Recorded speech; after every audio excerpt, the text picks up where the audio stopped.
This is way worse than we thought, as following the Lakers falling to the Jazz in a brutal game. We saw the debut of Alex Len, and the center position for the Lakers is looking really, really bad. We're going to break that down as well as discuss Jackson Hayes. He went out with an injury, as well as Luka Doncic. He had a very good second game. So stay tuned for all that in this episode, folks. But before we get into it, we also saw a Bronny James, little run there at the end. But quickly reminder, hit that subscribe button. If you're a part of the 86% who aren't subscribed to the channel, this is the place to be for daily Lakers content. We're getting extremely close to 15,000 subscribers. So if you're enjoying it, make sure to smash that subscribe button. But Hunter, an interesting game, and it kind of highlights a bigger problem that the Lakers have. Now, obviously, they lose this game, the last game before the All-Star break, and they were making a push for the second spot in the Western Conference, which we'll dive into. But the bigger problem in this game was the fact that A, Jackson Hayes went down early in the first half, and B, Alex Len made his Lakers debut, and it went as bad as you could have ever imagined. And there's a bunch to go over, and let's just start talking about it here. And I want to start with this. Now, keep in mind, this was before Alex Len got a bunch of garbage time minutes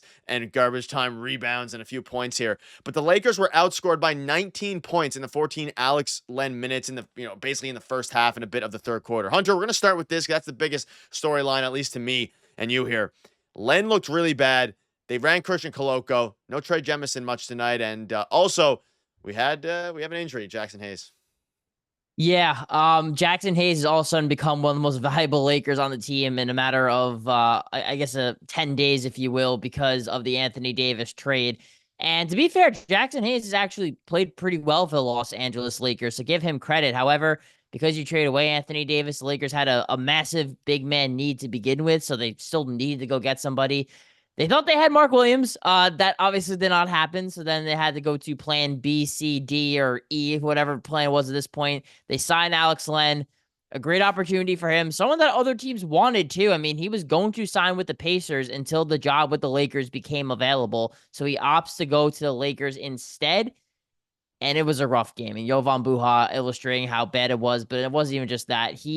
For a guy his size, 7 feet tall, 250 pounds, the man looked like a straight, B word. I won't curse on YouTube, boxing out guys in the paint. I mean, the dude was getting pushed around.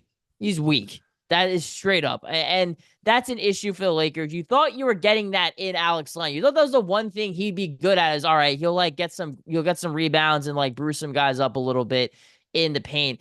And he wasn't even doing that. I mean, Walker Kessler did whatever he wanted against him. And look, I watched that Utah game, and I'm like, wow, I mean, the Lakers could definitely use Walker Kessler.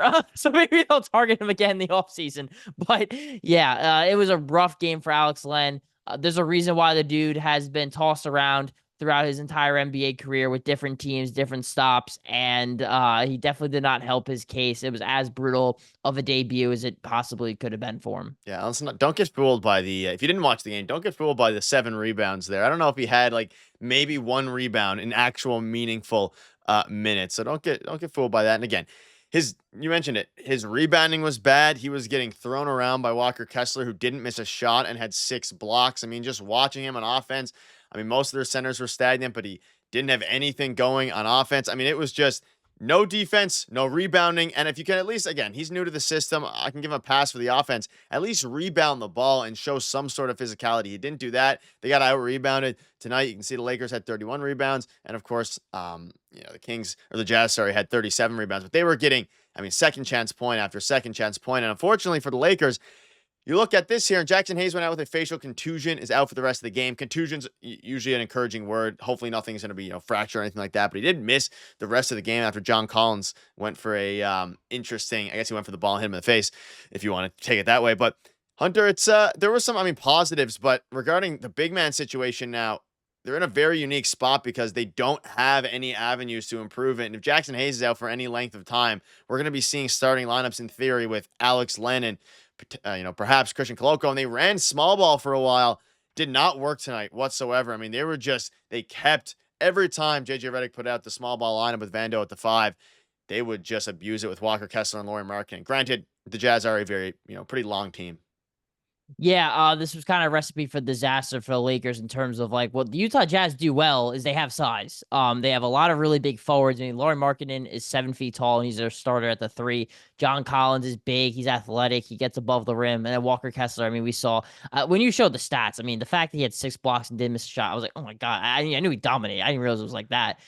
So Walker Kessler, I mean, credit to him. I see why Utah was very hesitant to give him up. I thought it was ridiculous that they were even chopping him in the first place, but anyways, focusing on the Los Angeles Lakers here and their issues, I think realistically, no Dorian Finney-Smith, that clearly showed in this game. No Gabe Vincent, that clearly showed in this game. The Lakers have about 9, at best 10 guys that they can trust out there on the court. So if one or two, multiple of these guys are not playing, you're going to feel the impact on this team.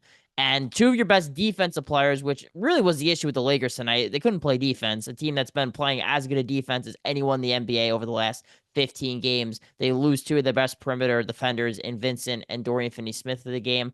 I think for anything, they probably were just resting him because they knew it was the last game. I mean, this seemed like a game where the Lakers mentally were thinking about where they're going on vacation, where they're, hanging out with their families, LeBron going to the All-Star game. I mean, it seemed like that's kind of more or less what was going through their minds. It's also really tough to beat a team twice in within 72 hours. Twice in 3 days, and that's pretty much what happened here. The Jazz came out with a lot more energy. Lakers couldn't hit free throws.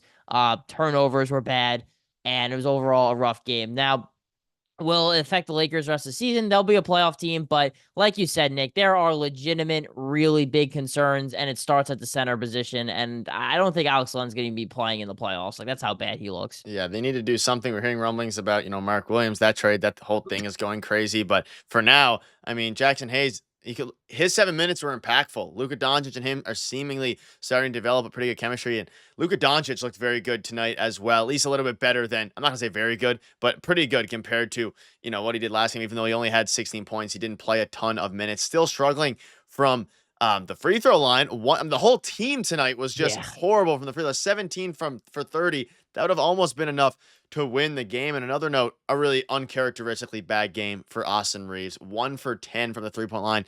I think everybody, like you mentioned, they're close to the All-Star break. They're starting to prepare for their vacation there. And Dalton Knecht made his felt like his Lakers debut, but obviously his return since his trade, he looked okay as well. But I mean, the bright side, Bronny James had a good had a good He did. Give last. him He credit. looked really good. He's looking He good did good. in the G League. He's looking good now in the NBA. But as it pertains to the center, they are in a rough spot because they used their buyout target in Alex Len, and that's who they went for.